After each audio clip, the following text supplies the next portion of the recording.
Bonjour et bienvenue à tous dans l'Odyssée du Samouraï 2000, puisqu'on va raconter l'histoire de ce club manceau, sarthois historique, l'un des numéros 1 en France, à l'occasion de son 40e anniversaire, puisque 1985-2025, c'est le sacre du Samouraï 2000, un club situé au Mans tout près de l'université, dont il va être question en long et en large à travers cette émission, une émission que vous retrouverez tous les 15 jours, chaque jeudi à partir de 20h15 sur LMTV. Voilà, dans l'immédiat, on va retrouver tout de suite les deux cofondateurs de ce club historique.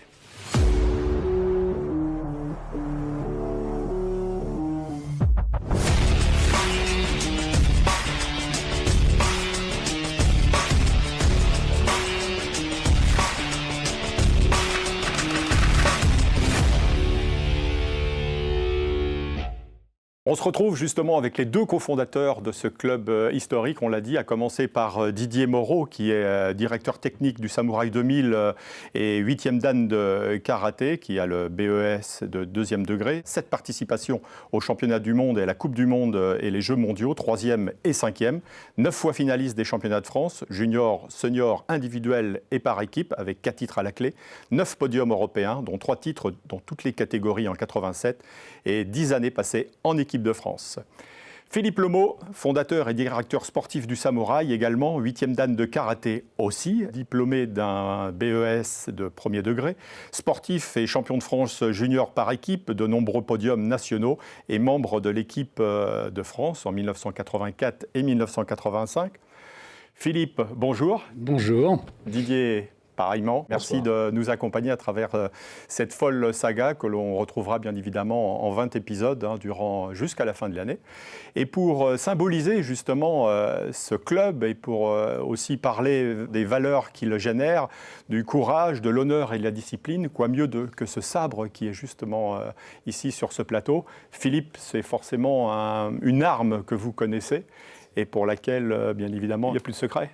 Oui, on peut dire ça.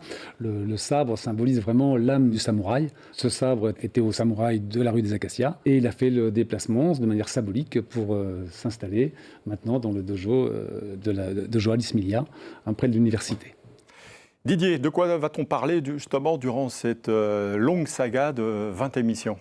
Alors, on a pensé à faire cette saga parce que le Samouraï 2000 a 40 ans et quand même a une aventure un peu atypique avec un parcours un peu particulier. Et on a pensé qu'il serait intéressant de laisser des traces et puis de parler du Samouraï 2000 de jadis et du Samouraï 2000 actuel et puis de rendre hommage aussi à toutes les personnes qui nous ont accompagnés durant ces 40 ans. Alors, on l'a dit en quelques mots, on va effleurer bien évidemment au cours de cette première édition tous les sujets qui seront abordés, à commencer par les dojos, Didier. Complètement, donc il y a eu en vérité 3 dojos, on a co-construit ou construit 3 dojos, celui de la rue de l'Oiseau tout d'abord, ensuite la rue des Acacias, puis le dojo Alice Milia, lesquels ont été partenaires avec les collectivités.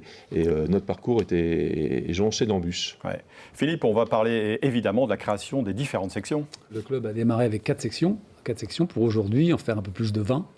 Donc ça a démarré uniquement avec le karaté, bien évidemment.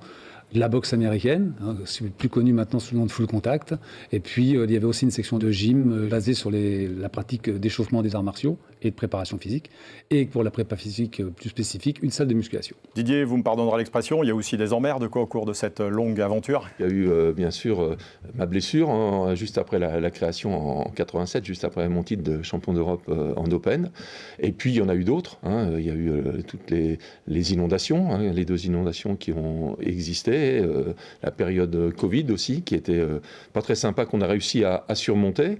Et puis aussi des aventures un peu particulières dans le parcours olympique à travers la blessure de Leïla, qui ne l'a pas empêché d'ailleurs d'aller aux Jeux Olympiques, mais qui a été quand même un coup d'arrêt et qu'on a surmonté.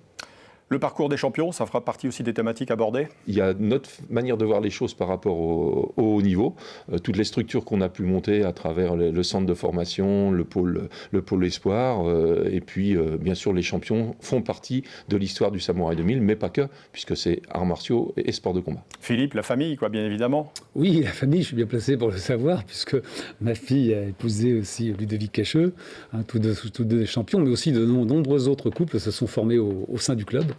Et voilà, ce qui conforte vraiment l'esprit de famille de ce club.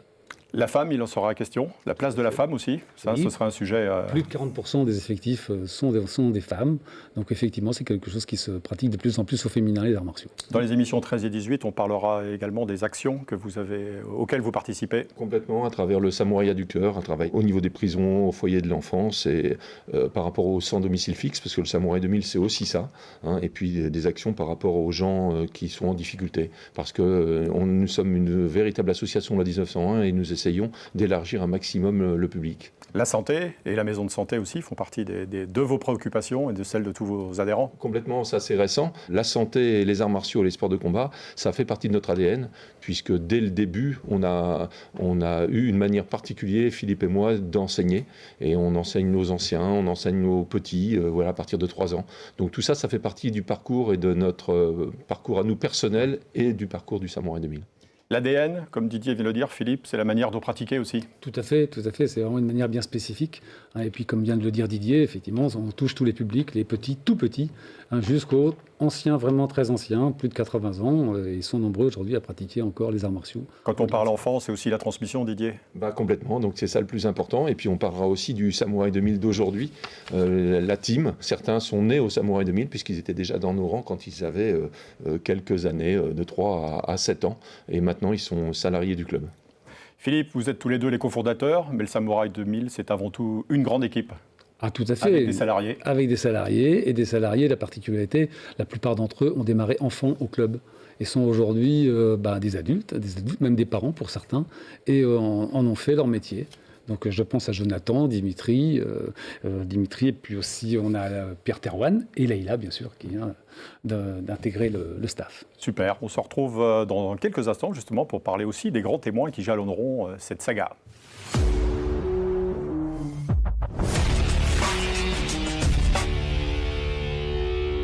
Qui dit cofondateur, dit aussi président, avec actuellement Jackie Bigolet.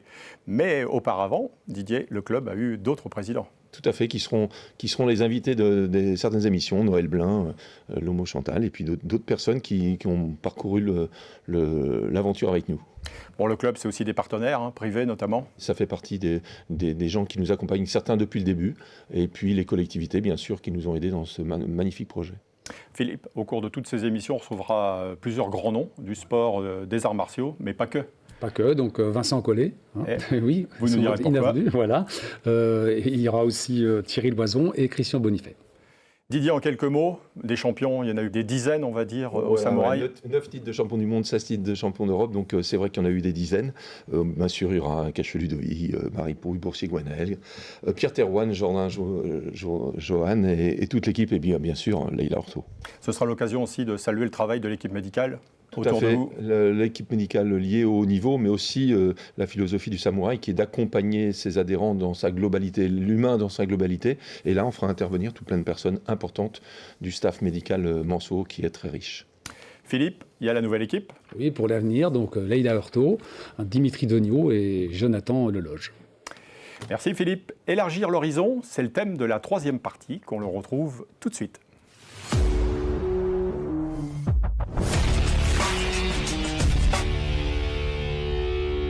Élargir l'horizon, c'est justement le thème de cette 3e partie de l'émission consacrée à l'Odyssée du Samouraï 2000. Didier, qu'entend-on par élargir l'horizon ? C'est un petit peu faire profiter de notre expérience à travers des développements et la manière de voir les choses, là où on s'est appuyé sur le haut niveau, des méthodes qu'on a un peu protocolées et qui nous permet aujourd'hui de même faire des interventions auprès des entreprises pour savoir un petit peu des team building, pour savoir comment on développe telle ou telle chose. Alors, j'ai vu que vous alliez parler notamment de l'ikigai. C'est savoir donner un sens à sa vie et donc c'est quelque chose qui nous importe énormément, vu en plus le nombre d'enfants qu'on a au sein du club. C'est sa raison d'être, c'est tout plein de choses, vivre de sa passion. C'est un peu ce qu'on a fait. Et je pense qu'il y a des clés là qu'on peut donner aux enfants et aux ados. Le prisme, c'est quoi ? C'est repousser un peu les frontières aussi ? C'est aussi la manière de... Philippe et moi, on a de voir les choses. Et on a nos méthodes, on modifie la vérité, ce qui se passe, ce qu'on fait dans le haut niveau. On analyse certaines choses qui peuvent paraître comme des échecs ou des erreurs et on les transforme en victoires. Et ça peut servir même dans la vie de monsieur tout le monde. Ah ouais, c'est intéressant. Philippe, il sera question de l'ego aussi dans l'émission numéro 3. Oui, l'ego, c'est effectivement quelque chose d'important. Il faut en avoir, effectivement, mais c'est pas de l'orgueil. Hein, l'ego, c'est nécessaire. Nous avons travaillé tous les deux, Didier et moi, maintenant depuis plus de 40 ans. Nous avons su aussi des fois mettre nos égos un peu de côté pour pouvoir travailler ensemble, puis toujours s'entendre, s'écouter. Ça, c'est important pour pouvoir construire tout ce qu'on a réussi à faire jusqu'à présent. Dans l'émission numéro 7, il sera question, Didier, du cerveau reptilien. Tout à fait. Bon, ça, c'est un petit peu mon dada. Aujourd'hui, grâce à l'imagerie médicale, on a beaucoup évolué sur le cerveau humain. Et le cerveau reptilien, c'est ce qu'on utilise essentiellement dans les arts martiaux. C'est aller plus vite et c'est un travail sur l'efficience. Et ça aussi qu'on essaiera de partager à travers ces émissions. Philippe, on a parlé tout à l'heure de l'ego. Il y aura aussi un sujet concernant la confiance en soi. On sait qu'il en faut beaucoup dans le domaine du sport et peut-être plus particulièrement dans celui des arts martiaux. Oui, mais surtout aussi pour avoir construit le samouraï, parce qu'au tout début, c'était pas gagné. Il fallait être un petit peu fou. Il fallait vraiment croire en notre projet pour arriver à le développer de cette manière et à faire du samouraï ce qu'il est devenu au jour d'aujourd'hui. Quand on parle de génération Z, ça veut dire quoi ? C'est la génération actuelle, parce qu'on s'est aperçu à travers nos différentes interventions qu'aujourd'hui on parle aux jeunes depuis 40 ans. Donc bien sûr le discours doit obligatoirement avoir changé, parce qu'eux ont changé, ils sont hyper connectés, ils ont des moteurs, ils ont des notices, ils ont des manières de voir les choses qui est complètement différent. Et ça peut aussi servir à certains parents ou certaines entreprises qui sont aujourd'hui en contact avec des jeunes, et bien sûr ils ne fonctionnent pas du tout pareil. Et nous on essaie de leur faire atteindre l'excellence à travers des méthodes, une manière de voir les choses. Merci Didier, merci Philippe. Vous nous avez mis l'eau à la bouche dans la perspective du numéro 2 de cette émission de l'Odyssée du Samouraï 2000 qui aura lieu le jeudi 27 mars à 20h15 et dont il sera question ce jour-là de l'esprit du présent avec comme invité Leïla Hurto, Dimitri Degnaud et Jonathan Leloge. Merci à tous de nous avoir suivis. Rendez-vous le jeudi 27 mars.